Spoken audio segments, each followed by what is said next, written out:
É money, porque nem o Vitor falou, cara, tem que pagar o boleto, né? O boleto não para de chegar. Hoje é dia 1, deixa eu ver. Hoje é dia 30, pega mais 6 dias, cara, o boleto já tá batendo na porta aí, né?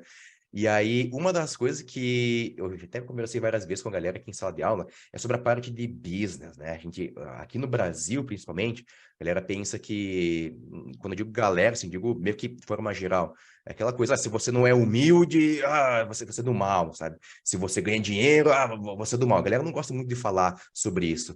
E na área de games, eu vejo que acontece bastante isso também.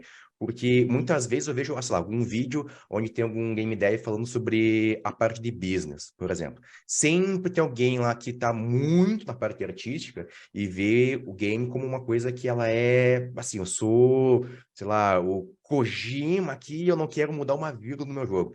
Esses dias eu vi um vídeo de um cara falando o seguinte: olha, se você está me parecendo com uma distribuidora boa, né, não uma distribuidora ruim, é uma publisher legal, e eles falaram isso para você: olha, fulano, de repente você muda tal coisa aqui no teu jogo, muda esse level, ou aqui no personagem, faz ele de tal outro jeito, ou o teu inimigo, em vez de fazer assim, faz assado, sabe, dá alguma sugestão meio pontual, pega e aceita, ou pelo menos leva em consideração que muitas vezes a publisher ela já publicou dezenas, quem sabe até centenas de jogos, então, até quando vê centenas de jogos daquele nicho que você está buscando. Aí quando vê, ele sabe, quando vê não, né? Com certeza, ele sabe muito sobre aquilo que você está fazendo. Então, de repente, você Uhum. ouvir alguns conselhos é interessante, mas aí você vai ver os comentários, nossa, o pessoal se degladiando, né? Ah, não, porque você não pode fazer isso, porque é a publisher tomando controle criativo, você tem que pensar 100% por conta própria, e acaba não pensando tanto na parte de negócios, né? Porque, de repente, se fizer aquela alteração, você vende mais. Porque a publisher ela quer que você venda mais. Se você não vender, ela não ganha. A não ser que você assine um contrato lá muito ruim para o teu lado, né? Mas se você está na publisher decente, se você vender bem, a publisher também vai ganhar dinheiro. E aí muita gente acaba, né, tendo essa visão. Poxa, não vou pensar tanto em business, vou pensar mais na parte artística do que eu quero transmitir aqui no jogo. Como é que vocês ali na Nozloops veem isso? Como é que vocês lidam com a parte de business, sabe? Já se preocupam com, poxa, como que eu vou alcançar mais gente através de, não sei, posicionamento, ou de repente com um canal no YouTube, ou trocando ideia com a galera lá no Discord, e por aí vai. Como é que vocês estão construindo? Como é que vocês veem esse lado dos negócios? Cara, pra ser sincero, a gente pensa em jogo, mas a gente pensa muito mais em business. Porque o jogo em si, ele é um produto, né? Na verdade, ele pode ser um produto. Ele pode simplesmente ser uma obra artística que você produziu para divulgar alguma experiência, divulgar algum sentimento, mas aí não necessariamente isso pode te dar um retorno. Mas quando você começa a olhar para o jogo de uma forma a produtificar aquele jogo, de tornar aquilo tangível no sentido financeiro das coisas, tudo muda ao teu redor, né? Então, todas as decisões que você toma a partir dali, elas são pensadas para a gente focar em qual o próximo passo, mercadologicamente falando, faz sentido. Então, quando hoje a gente trabalha a audiência, a gente tem, isso a gente tem dentro do Poptara, no caso, e aí são duas audiências específicas, né? Quando a gente fala da No Slopes, a gente está falando especificamente não especificamente, mas a gente está dando um tiro de bazuca, né? Praticamente. A gente está dando um tiro de bazuca no mercado game dev, porque o conteúdo que a gente faz na Nose Loops é um conteúdo específico para game dev, né? Que por consequência a gente vai conseguir criar comunidade. Mas quando a gente olha especificamente para o Poptara, a gente sabe exatamente qual é o público que a gente quer atingir. E por que a gente sabe qual é o público que a gente quer atingir? Porque além de passar a experiência que a gente está pensando para o Poptara, que também é uma inspiração artística tanto minha quanto do Gabo, a gente quer vender o jogo. Ele é um jogo comercial. Então, se a gente não sabe para quem a gente quer vender, a gente não vai vender nada.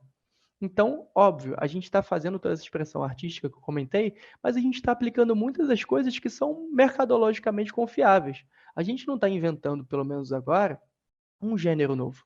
A gente está indo para dentro de um Metroidvania. Né? O que a gente está fazendo é a gente está construindo um Metroidvania para pessoas que não necessariamente têm tanto tempo para jogar, mas ao mesmo tempo que elas querem sentir essa vontade da exploração. Então hoje a gente trabalhou muito bem esse público, a gente sabe exatamente quem é a pessoa que a gente quer atingir, e o que eu quero dizer com isso é, cara, a gente tem nome para essa pessoa, a gente tem idade para essa pessoa, a gente realmente criou uma persona. A gente sabe exatamente quais são as necessidades, quais são os desejos dessa pessoa, a gente sabe quais são os jogos que essa pessoa joga, a gente sabe quantas horas essa pessoa joga por dia, né? E caramba, como é que vocês fizeram isso? Saiu perguntando para um monte de gente na rua? Não. Tem vários dados de mercado na internet que conseguem demonstrar esses dados para a gente. O Newzoo, que é um dos maiores canais de mercado do cenário game dev, tem muita coisa, cara, de mercado mobile, de perfis de pessoas que jogam, de gênero de pessoa que joga, de idade, qual é o estilo de jogo que as pessoas jogam. Tem algumas empresas de jogos, o Roblox lançou recentemente, ele lança, na verdade, todo ano, mas ele lançou dados de business do Roblox. Né? Quem são as pessoas que estão jogando hoje? Né? Quem são as pessoas que estão produzindo conteúdo dentro do Roblox hoje? Cara, tudo isso é mercado. Né? Então, hoje, assim, a gente pensa em desenvolvimento de jogos. Mas eu diria que 40% do nosso dia é pensar em desenvolvimento de jogos e 60% do nosso dia é pensar em mercado. Né? Como é que a gente vai conseguir produzir um jogo para que o nosso mercado atinja, para que atinja, na verdade, o mercado que a gente está pensando. Porque, como eu falei bem no início, né, o Poputar é o nosso primeiro jogo comercial. Se a gente quisesse fazer um jogo apenas dentro de uma experiência, a gente poderia entrar numa Game Jam e produzir uma experiência nova dentro de um tema que a gente não ia ter na mente, ou então parar tudo e fazer um jogo dentro de um conceito artístico que a gente acha bacana, ou então reproduzir um jogo, fazer um novo Flappy Bird, já existe, né? Então você não vai reinventar a roda, você só vai estar treinando. A gente poderia sair por esses caminhos. Mas, cara, como eu falei, 60% do nosso dia é business. É olhar para o mercado, é entender. Hoje a gente tem o YouTube e o Discord. Mas a gente tem, cara, Instagram, a gente tem TikTok, a gente tem Twitter. A gente não posta nenhum desses. Pô, por que vocês não postam nenhum desses? Porque a gente testou e não deu certo. Não deu certo. O nosso público não estava ali. A gente queria conversar com as pessoas, elas não estavam respondendo ali. Então faz sentido a gente continuar a investir nisso. E eu digo investir não necessariamente investir dinheiro, mas investir tempo, que talvez seja até mais precioso do que o dinheiro, né? Tem até aquela correlação no tempo é dinheiro e tudo mais. Mas, cara, a gente tinha várias redes sociais, a gente simplesmente abandonou porque pensando em investimento, pensando em mercado, não fazia sentido. Né? Então, hoje o nosso foco ele é o YouTube para produzir para o mercado game dev. Né? A galera que está vindo para o nosso Discord é o que a gente pode entender como potenciais clientes, é a galera que vai nos ajudar a produzir o jogo no sentido de desenvolver features, né? No sentido de testar as features, melhor dizendo, testar as features que a gente desenvolveu. Né? Então, cara, é 100% mercado. 60% mercado, 40% desenvolvimento. Aí, legal. Agora, só pra gente. Aí, se a gente finalizar. Bom, espero que você tenha curtido o assunto. Fica de olho aqui porque outros cortes ainda estarão disponíveis aqui no nosso canal.